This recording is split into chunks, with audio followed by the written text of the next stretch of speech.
Today, we're digging into a really fascinating leadership model that you've probably never heard of before. It's from the work of Sharif Rashid, and it's called the Diaphanos Leader.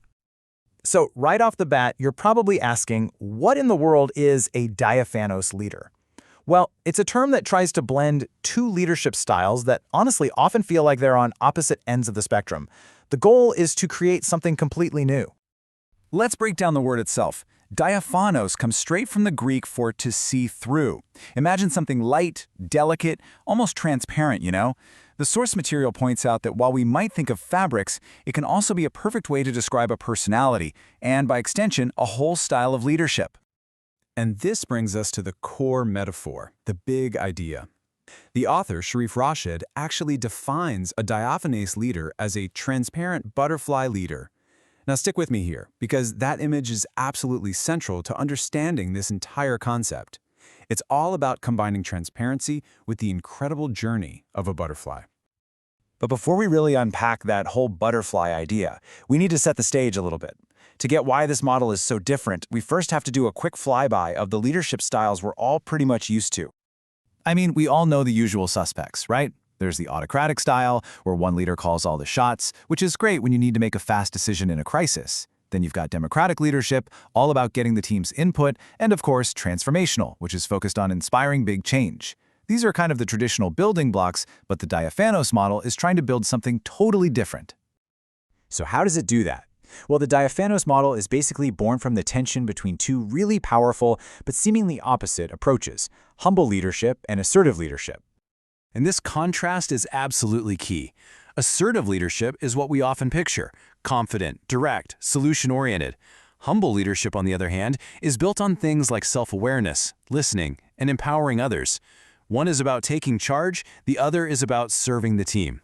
The big question is, can they really exist in the same person? You know, this blend isn't just a business theory. For the author, it's incredibly personal.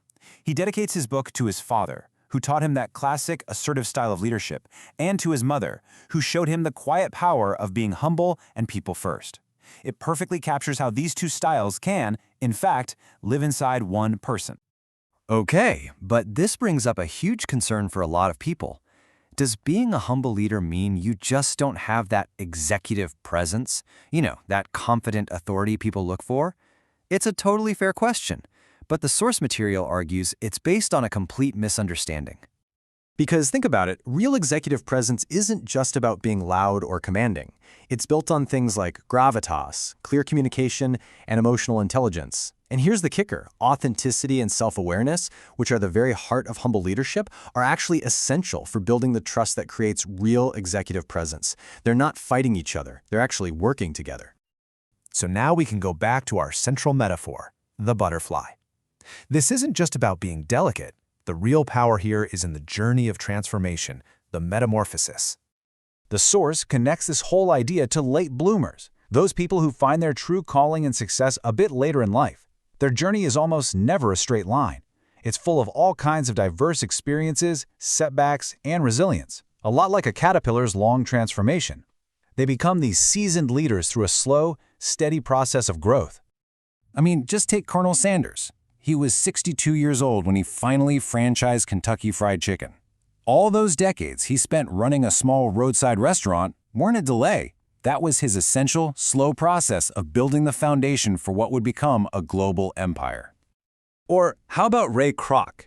He was 52, selling milkshake machines, when he saw the potential in the McDonald Brothers' little operation. It was that long, winding career path that gave him the unique vision to build a fast food giant. These examples are just perfect proof that powerful leadership often emerges not in a sprint, but after a long, slow metamorphosis. So, leading like a butterfly really means embodying these qualities.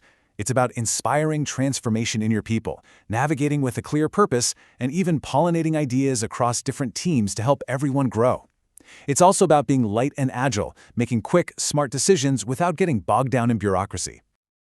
Okay, this all sounds really good. But how do you actually put it into practice?